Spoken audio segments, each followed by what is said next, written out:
Hello les amis, bienvenue sur l'école AD Témoignages. Cette fois-ci, on est sur cette rubrique où certaines personnes viennent et donnent leur témoignage. Nous étions autrefois aussi dans le monde et aujourd'hui on donne notre vie à Jésus-Christ. Et aujourd'hui on est avec Elisa Masson. Elisa, comment tu vas?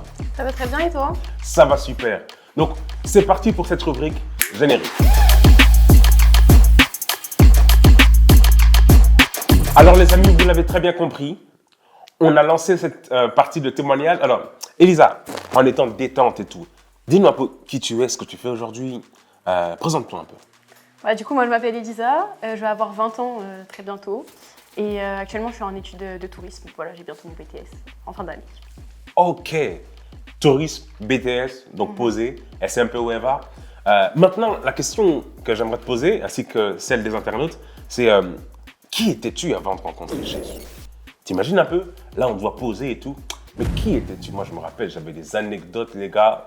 Un jour, il faut que je passe aussi de l'autre côté pour qu'on me pose des questions, parce que j'avais des anecdotes. Mais dis-nous, quelles étaient tes préoccupations? Qui étais-tu avant de rencontrer Jésus? Bah, moi j'étais quand même quelqu'un d'assez calme déjà, mais je sais que j'étais quelqu'un qui m'énervait pour rien dans la vie de tous les jours. Voilà, j'étais pas du tout patiente. C'était mon caractère vraiment qui était horrible, franchement. Les gens avec qui j'étais, avec qui je traînais, ils étaient pas très contents, quoi. Parce que vraiment, je parlais mal, j'étais désagréable. Ah ouais, etc. t'es en mode, tu vas faire quoi? Exactement. Ah ouais, tout comme ça, tu vas faire Un quoi? peu les bagarres. Eh, je vous assure, dans le monde, il y avait des gens qui avaient des bacs plus 5 en insultes. Hein. Des gens qui étaient là, sur la tête de merde, je te raconte ta tête, tu te... Eh. Ok, donc t'étais un peu comme ça et tout, genre pour un truc. T'as déjà cassé un verre et tout? Non, quand même pas. Cassé une assiette et tout? Non. Pété un mur, non? Encore plus. Très bien, donc c'est pas des dégâts de fou, mais voilà. Elle dit qu'elle était voilà, colérique, qu'elle avait un tempérament assez particulier. Ok, c'est super alors.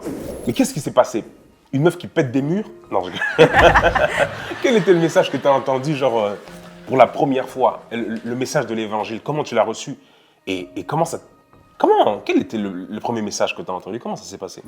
Bah, moi, j'ai connu Jésus au lycée, à 17 ans. Ouais. J'entendais beaucoup parler de Dieu. Enfin, j'avais plein d'amis qui étaient croyants, mais de toutes religions confondues.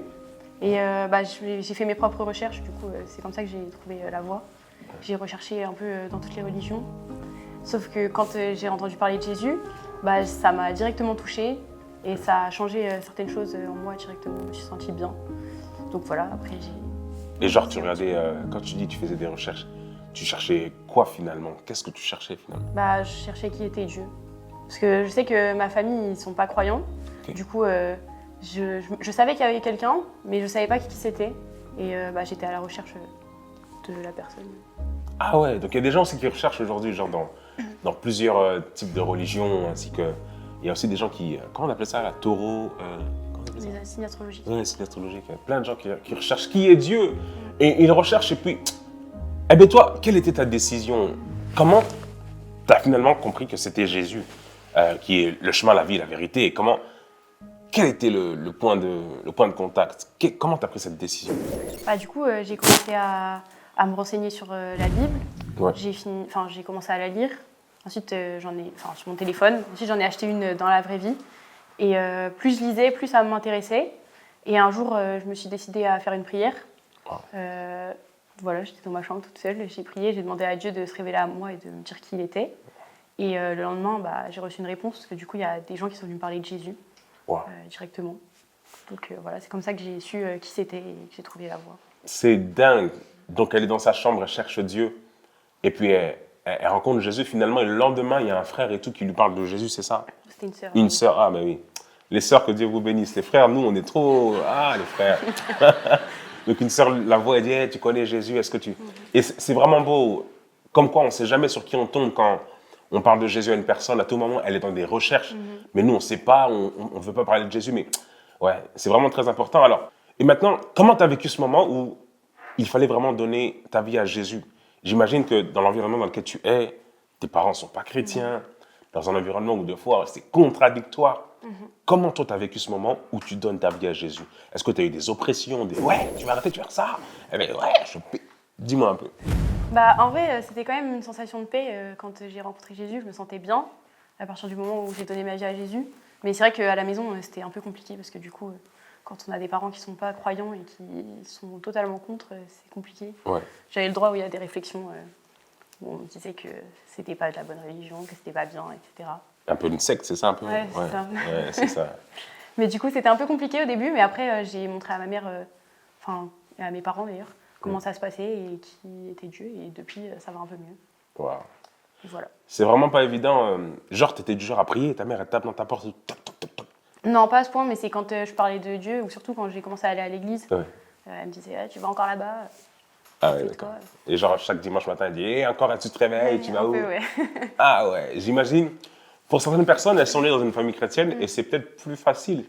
Mais on ne se rend pas compte comment c'est des fois difficile pour des personnes qui n'ont pas ce genre d'environnement.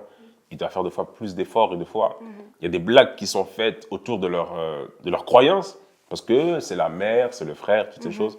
Donc c'est des fois difficile d'affronter ce genre de... Mais franchement...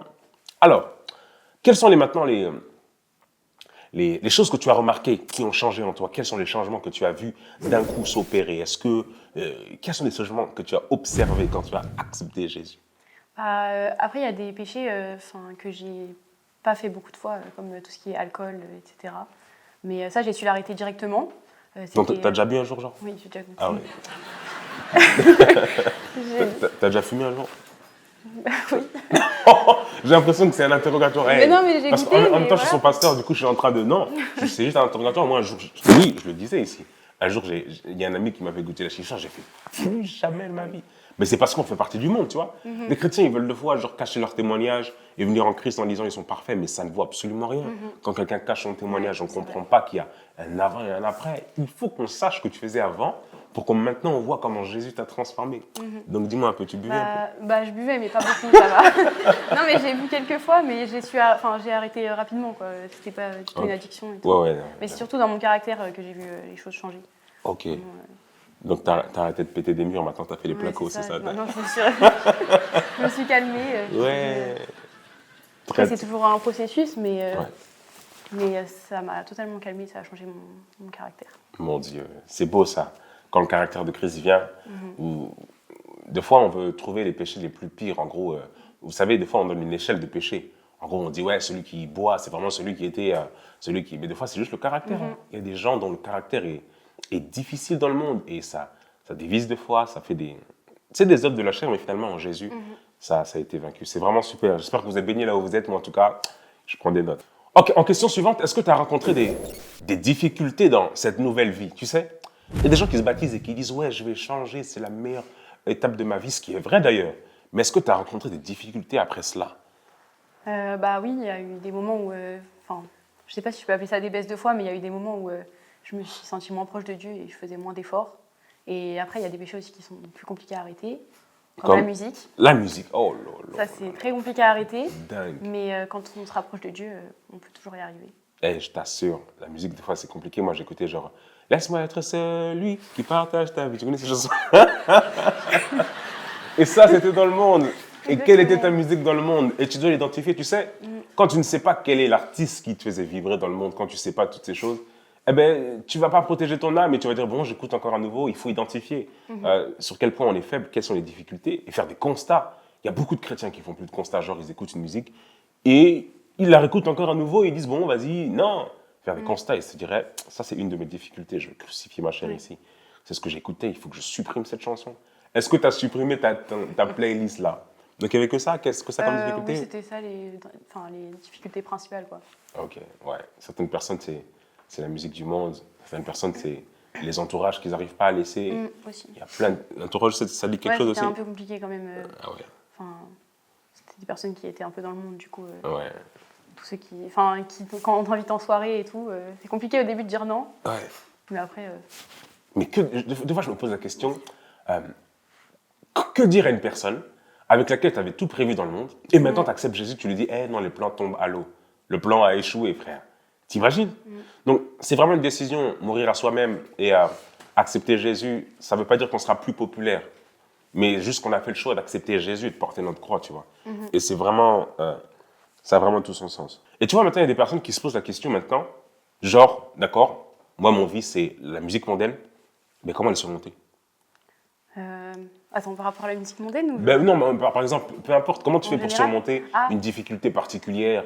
Genre, quelles sont les actions pratiques que tu as mis en place pour dire, là, je vais. Là.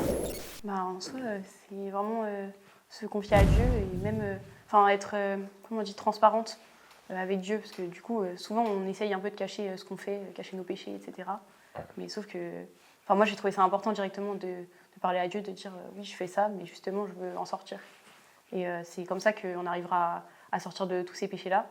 Parce que c'est en le reconnaissant qu'on arrive à en sortir et à avancer. Parce que si on ne le reconnaît pas, si on reste dans le déni, c'est compliqué.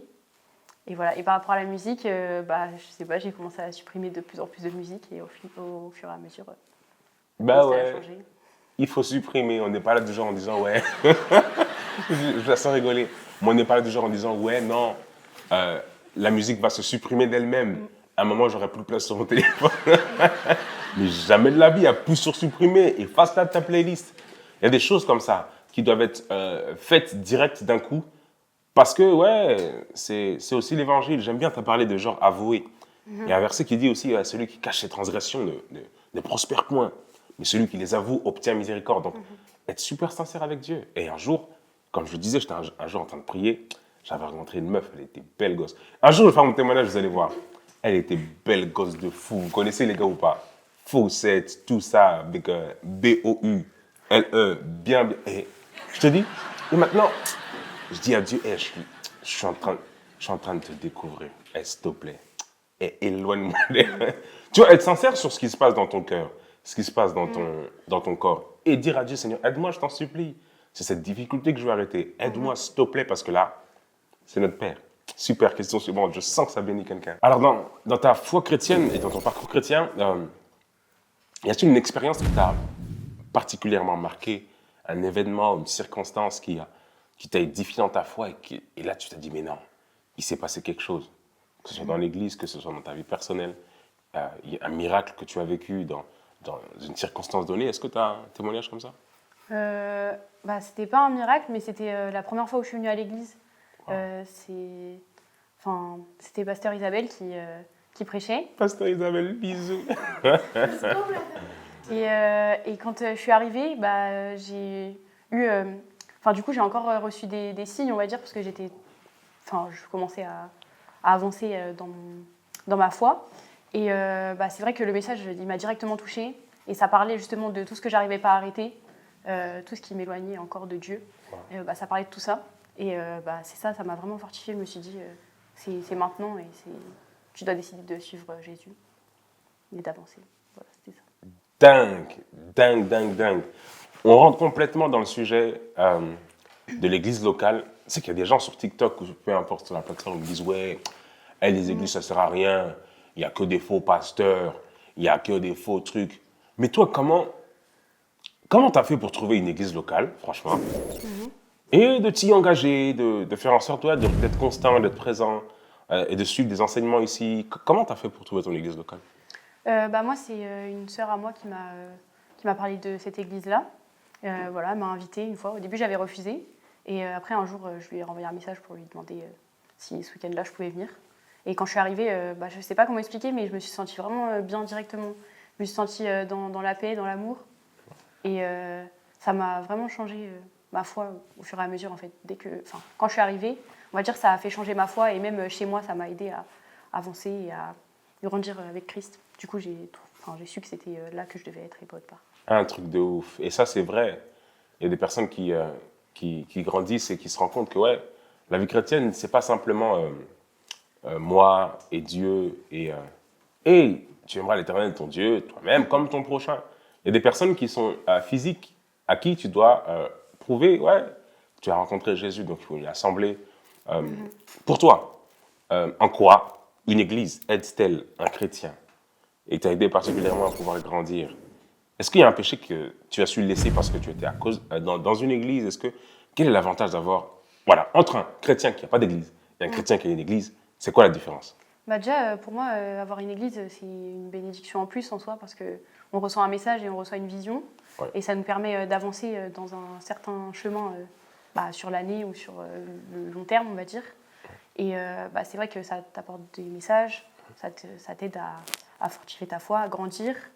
Moi, c'est ça que je trouve qui est vraiment important, c'est de pouvoir recevoir le message de Jésus chaque week-end et chaque nouvelle semaine, de se rappeler qui est Jésus et qu'est-ce qu'il a fait pour nous, qui il est. Et aussi, une autre chose que je trouve qui est importante avec l'Église, c'est la communion avec les frères et sœurs. Ouais. Ça aide beaucoup, je trouve. Quand on est dans des mauvais moments, c'est un endroit où tu peux te sentir bien, où tu peux te sentir aidé. Et ça va t'aider à grandir. En fait, tu vas tomber sur des personnes, justement. Tu vas t'entourer de personnes qui ne sont pas du monde, ou en tout cas qui essayent d'en sortir. Et du coup, ils pourront t'aider et t'accompagner dans ta foi. Non, mais c'est lourd. C'est vraiment très important. Il y a des gens qui quittent le monde et qui maintenant se disent, bon, vas-y, c'est pas grave, j'ai accepté Jésus, mais ils n'ont aucune communion fraternelle. Et tout ce qui leur reste, du coup, c'est leurs anciens amis, des entourages qui les poussent. Or, Dieu sait pourquoi il veut qu'on soit ensemble. C'est parce qu'il sait que le faire existe le faire. Et qu'il faut rester des fois avec certains frères qui vont nous aider à pouvoir grandir spirituellement. Ce que je n'arrivais pas à faire si je n'arrivais pas à prier 1 heure, 30 minutes. Si je rencontre un frère dans l'église qui m'encourage à prier, à méditer, mais ça va me faire grandir. Et c'est vraiment super important d'avoir une église. Alors, je sais que le message qu'on est en train de prôner ici, beaucoup de personnes ne l'accepteront pas, mais dis-nous, quel type de conseil tu donnerais à quelqu'un qui est résigné à cela, qui ne veut pas d'église locale, et comment il devrait trouver une église locale? Quels sont les signes que c'est une bonne église locale pour toi? Justement, pour moi, par rapport aux personnes qui ont des mauvaises expériences, et même n'importe qui, c'est important de demander à Dieu directement, d'ouvrir nos cœurs, de demander le discernement, la sagesse, de savoir si l'endroit est bon pour nous, si les esprits sont bons là-bas aussi. Voilà. Et c'est Dieu qui nous les donne de toute façon. Et c'est comme ça. Moi, je pense que c'est vraiment dans la prière qu'on doit rechercher et trouver cette église. Et Dieu répondra. De toute façon, quand on prie, il entend et il répond. Donc, chaque personne qui est encore à la recherche d'une église ou qui hésite, vraiment demander à Dieu de te montrer le chemin et de montrer où est-ce que tu dois aller, où est-ce que tu dois te retrouver. Magnifique. Quel est le message maintenant? On est en train de tendre vers la fin. J'espère que vous êtes bénis, c'est des temps forts. Je suis fier de toi de fou, parce que c'est aussi ma fille spirituelle. Donc, je suis fier de toi. Quel est le message que tu donnerais ici à quelqu'un qui doit accepter Jésus? Quel message que tu donnerais? Y a-t-il un verset sur lequel tu t'appuierais pour communiquer à quelqu'un Jésus pendant quelques minutes là? Écoute. Je t'écoute. Moi, le verset que j'ai toujours retenu depuis le début de ma foi, c'est Marc 9, 23. Tout est possible à celui qui croit. Et c'est toujours ce que je me suis dit dès le début. Justement, j'avais commencé par le livre de Matthieu, au début de ma foi. Et c'est par la suite, on va dire, en lisant les autres évangiles, je me suis rendu compte qu'en fait, c'était vrai. Et que chaque personne qui croit en Jésus, elle arrivera à sortir de tout. Parce qu'il y a beaucoup de gens qui pensent qu'ils sont trop mauvais ou ils sont trop sales pour venir à Dieu, etc. Mais c'est Dieu qui va changer notre cœur et c'est Dieu qui change, c'est Dieu qui transforme. Donc voilà, pour moi, de toute façon, il le dit lui-même, je suis le chemin, la vérité et la vie. Donc c'est important de se tourner vers lui, juste de ne pas hésiter en fait. C'est super, c'est vraiment super. Pour clôturer comme ça, qu'est-ce que tu veux que ce message fasse, ce témoignage fasse? Quel est le point pratique que tu voudrais que cette personne fasse après avoir écouté cette vidéo? J'espère que cette vidéo va pouvoir toucher le cœur de certaines personnes et que certaines personnes qui viennent plus à l'église ou qui sont éloignées de Dieu, qui puissent se rapprocher de lui. Donc voilà, j'espère que quelqu'un pourra aller se mettre dans sa chambre ou dans un endroit où il se sent bien et qu'il puisse demander à Dieu et revenir à Dieu pour lui dire tout ce qu'il a besoin. Super. Je te laisserai alors prier pendant quelques secondes pour les personnes qui sont comme ça en ligne et puis on va pouvoir clôturer. Let's go. Seigneur éternel mon Dieu, merci pour ces instants. Merci Seigneur de nous donner la possibilité de parler de toi au travers de cette interview. Je prie Seigneur que cette interview puisse permettre de toucher les cœurs des gens. Je prie qu'au travers de cette vidéo, même un cœur puisse être touché, une âme puisse être touchée. Je prie Seigneur que tu puisses accompagner quelqu'un qui manque d'une église, qui ne trouve pas son chemin. Je prie que tu puisses la guider comme tu l'as fait pour moi. Au travers de ce témoignage, Seigneur, je prie que tu puisses montrer à quelqu'un le chemin, montrer à quelqu'un, aider quelqu'un à avancer dans sa foi et que quelqu'un qui puisse se retrouver en moi et que la personne puisse revenir à toi, Seigneur, parce que c'est toi qui nous as donné la vie et c'est vers toi que nous devons revenir. Au nom de Jésus, j'ai ainsi prié. Amen. Amen, amen. C'était des temps forts, les amis. On était sur AD Testimony avec Elisa Masson. On vous donne rendez-vous au prochain épisode, au prochain numéro. On leur fait bye bye. Bye. Bye.